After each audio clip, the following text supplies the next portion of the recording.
Assalamualaikum warahmatullahi wabarakatuh. Sampurasun. Wilujeng tepang di konten Cengos Cepot Ngobrol Santuy.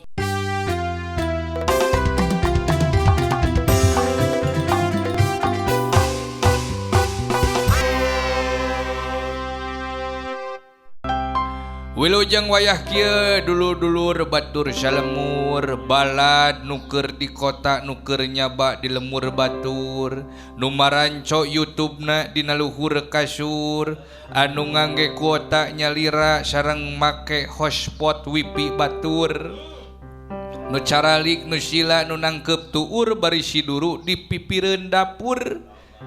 Pamugi sadayana aya dina Ginanjar kawilujengan.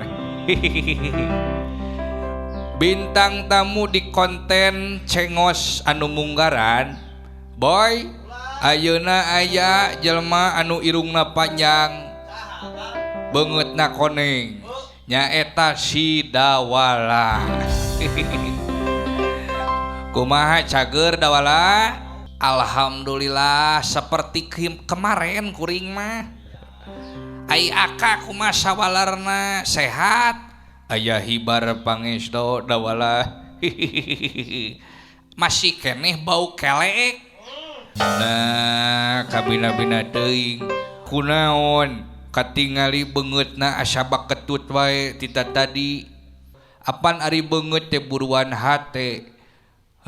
Dohiru miratul batin beungeut teh gambaran tina batin dohir teh gambaran tina hate lamun hatena keur bungah kana marah mai kana beungeutna ge pan beda bungah lamun hatena keur baketut beungeutna ge baketut kunaon si laing teh Dawala so ngomong mun aya nanaon teh lainna naon aka kuring teh asa teungeunah naon heueuh maca warta dina media sosial cenah wayang teh kudu dimusnahkeun leuwih hade ditinggalkeun cenah aka ulu kuring salaku praktisi wayang rumasa lahir di Tatar Pasunan gede di dieu hirup di dieu malah bisa dahar menang rezeki ge anu halalan toyiban ge di dieu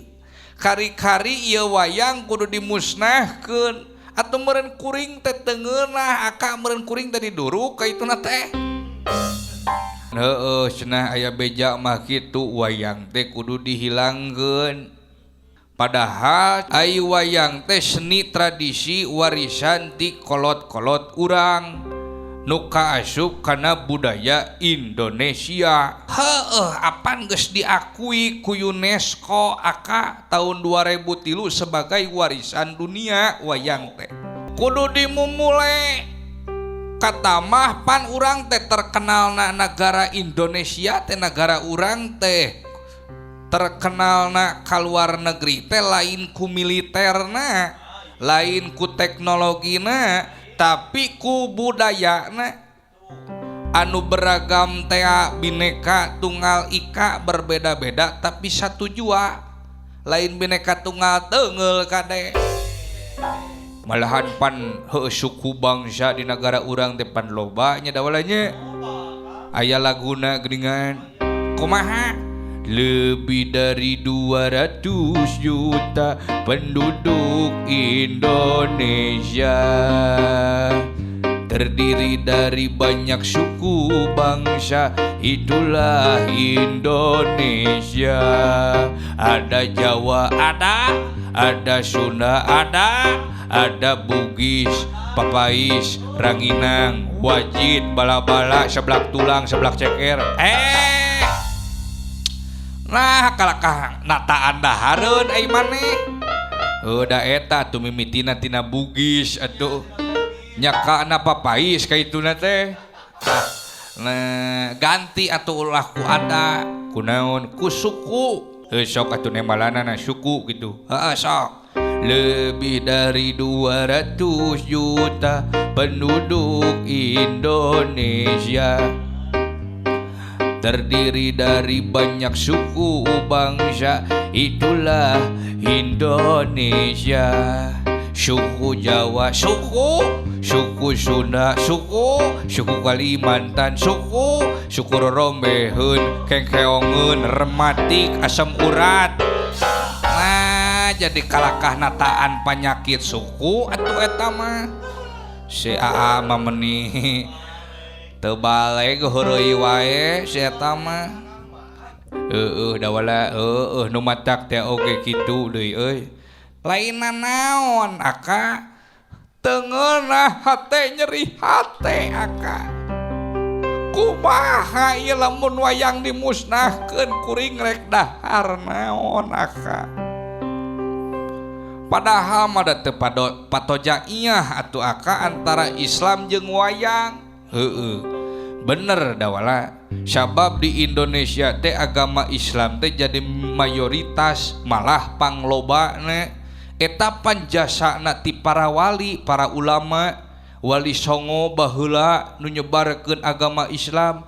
Pan rupa-rupa nyebarkeun agama Islam teh wali songo teh aya anu ku jalan naon nikah, aya anu ku jalan perdagangan, aya ku cara dakwah langsung, aya oge ku pendekatan budaya.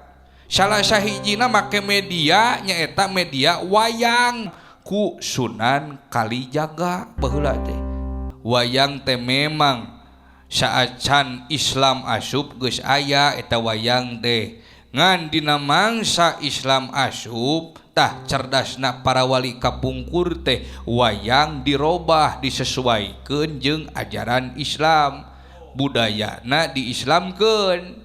Boh bentuk wayangna, boh dina caritana diayakeun weh panakawan, dewek, cepot, semar, dawala, garing, mun di Jawa mah petruk, bagong. Eta teh pansalian ti hiburan, tapi eta teh jang sarana nepikeun ajaran Islam di Nusantara. Apan aka nepi ka ayeuna wayang teh dipake media pikeun nepikeun ajaran Islam teh. Ayeuna ge masih kene dipake soalna penggemar wayang teh masih kene loba. Matak wayang teh masih kene menjadi media dakwah sabenerna mah. Nu matak teh oge. Tapi kade dawala naon ulah nepi ka provokasi teuing ayeuna urang. Da geuningan eta video teh ngan saukur potongan jeung videona geus lila. Ayeuna teh digoreng di media sosial. Kade bisi ieu teh aya nu ngahaja. Aya oknum ngagunakeun politik adu domba ieu teh dawalah. Ngahaja sangkan diadu-adukeun antara Islam jeung Islam. Kaituna teh bisi melengkung bekasnya lahan. Mun aya berita teh zaman kiwari mah kudu dipikir, dibulak-balik, dipapai, dirasa-rasa, dibeuweung, diutahkeun. Ulah asal nyerna kana berita. Komo berita ayeuna mah pan kudu dianalisis heula. Ulah dicerna atah-atah gitu. Heueuh sok loba hoak pan ayeuna mah. Apal si laing hoak? Ari hoak mah eta entok beheungna panjang soang eta mah sia mah meuni jauh sia mah. Ari soang mah bibir kudu dioperasi swing teh mah. Ari swing mah alat musik Sunda suling. Ari suling mah eta sok maokan budak culik. Asa jauh teh mah sia mah. Culik manu baruleut tuluy dicolokan cilok teh maksud teh. Ari cilok mah eta anu hejona juru mata cileuh belegu. Ari cileuh mah sok dipake ku dalang dengan helm beno sia teh. Munani jauh. Ai dalang di helm geura sok. Tukang baso di beno.